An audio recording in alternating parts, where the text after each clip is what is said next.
I always love during these times when someone has been shot, killed, attacked, all those things. Is people go, "This is not who we are." It's like, no, it totally is. This is who we are. Like, our country is, for a long time now, has been shooting, killing, murdering. Most of the time, it's people overseas. Well, you'll notice that the white people in suburbia don't yell, "This is not who we are," when it's just bombs murdering Palestinians at epic numbers every single fucking day. That's fine. That's who we are. But when it's white on white crime here in the U.S., that's not who we are. Well, especially conservative.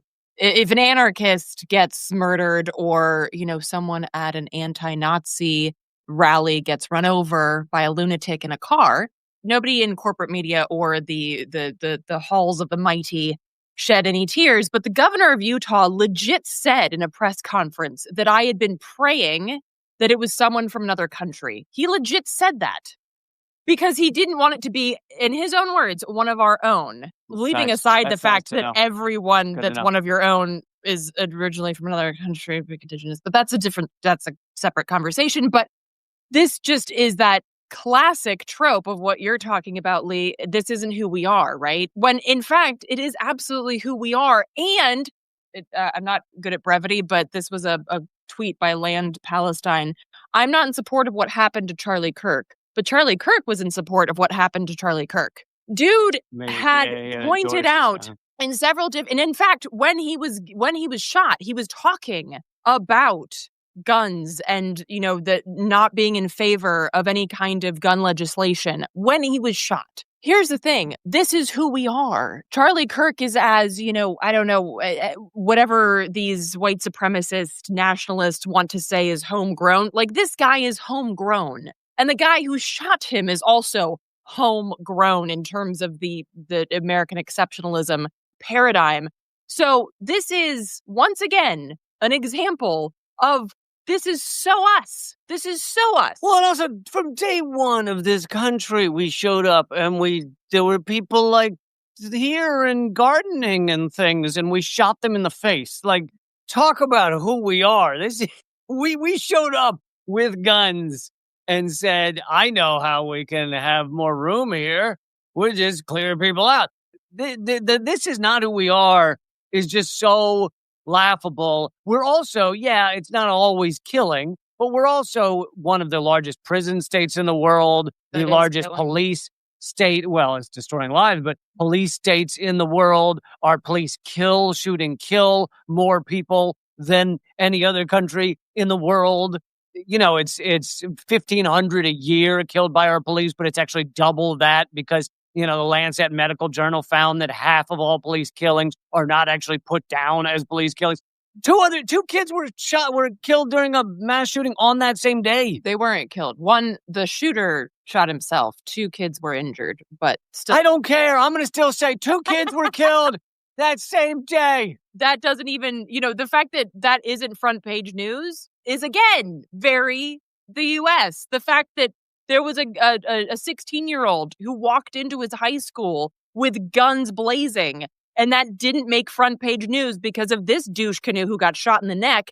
That is so the U.S. Well, and this is how much this has been going on in the U.S. I mean, I was trying to think. I was like, so I guess there's been more political or corporate leaders, kind of like the ruling elite of America, which I would put, Charlie Kirk is fringe and pivotal in Trump's process and systems. So I would put him in the ruling elite in that way.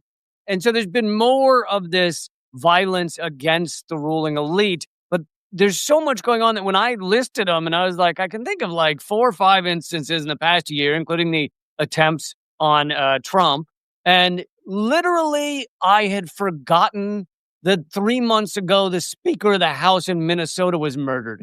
Like, that's how bad this system is that we're like, what? What do you mean? There's been political violence before?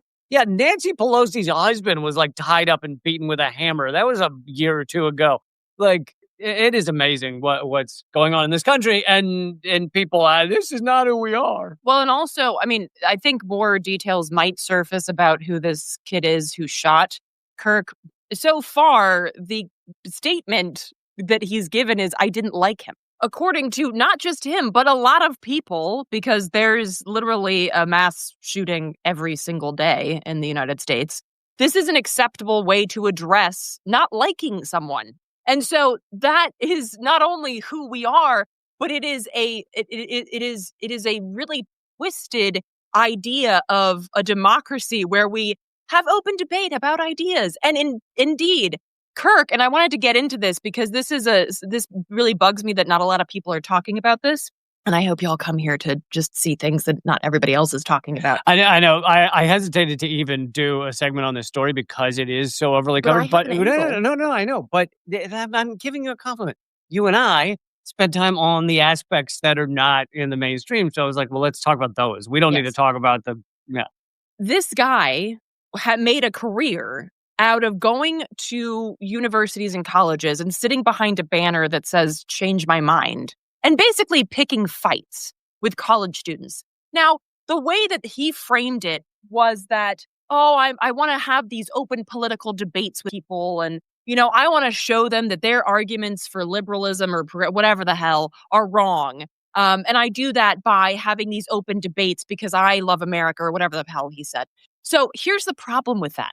It's not. That's not at all what it is. It's a masturbatory political event where he has no interest in hearing your perspective. He has zero interest in trying to understand who you are, where you come from, why you think the way that you do. He is there to try and voice his ideology onto you. And if you don't accept it, he'll try to force it. And if you still don't, then you are scum. You are the worst of the worst, and you're destroying America.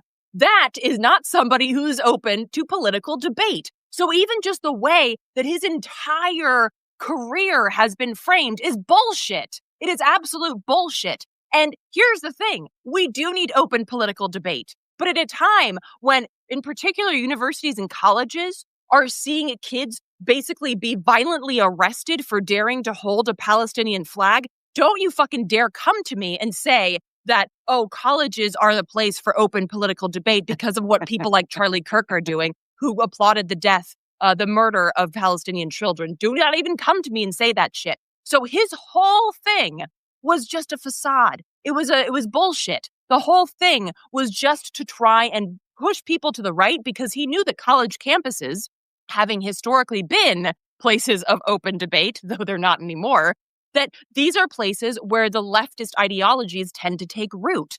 And oh my God, if they're getting to the kids, what are we going to do? And so you see this back in the 60s too, where they, shot people this is 70s, where they shot people at Kent State and murdered four kids for daring to stand up against the Vietnam War. So you see that this is repetitive, right? And they know that college campuses are where these leftist ideologies and where people start to question the system that they're in and say, well, this doesn't seem right. I'm interacting with people that I didn't know before, with perspectives and cultural backgrounds that I didn't know before. So maybe this rah-rah American exceptionalism bullshit is in fact bullshit. And so Kirk and his ilk knew that. So where better to go with their bullshit, I'm just open for political debate, than to college campuses. And also, I'm sorry. No, go ahead. There was a deep breath, so then I figured it was probably something big. I still gotta breathe. Well, not a mermaid. Yeah, but I figured it was a big point, No, I was going to say that also I've always found it interesting that these people like him, people like Yanis Varoufakis, these people that are far right-wing lunatics, somehow they're booked and allowed on college campuses to have events on college campuses, yet literally I, who used to, before I was political or very political, had a very large college touring career. I performed at 100 different colleges a year for about 6 years. But this is when I was doing stand-up comedy in my early 20s that was almost not political or mostly not political. And then the moment that politics or being left-wing or having any kind of deeper sentiment to my comedy, to my speech was connected to what I was doing, those all were gone. And they were gone pretty instantaneously. It started a little bit when I just was injecting politics into my stand-up. And then it really ended when I went on Fox News and called them a parade of propaganda and a festival of ignorance. And these college booking groups would Google me. That would come up. and they'd instantly, even if they were fine with that, even if they agreed with me, they'd think, well, we don't want to alienate anyone. We don't want to upset anyone. So we're not bringing that guy. And of course, within a year, all of my college touring was gone. Meanwhile, you can apparently be a deep and open racist and shitbag, and colleges are like, come on over. You're just right for us. Because that's who we are. Yes. Well, I like putting a bow on it. Yeah. Put the bow on it. Boop. Nice. And scene. Good night. And I turn it off. I just close the laptop. Well, considering your amazing start, I don't think many people. I think that would be a fitting end to the podcast.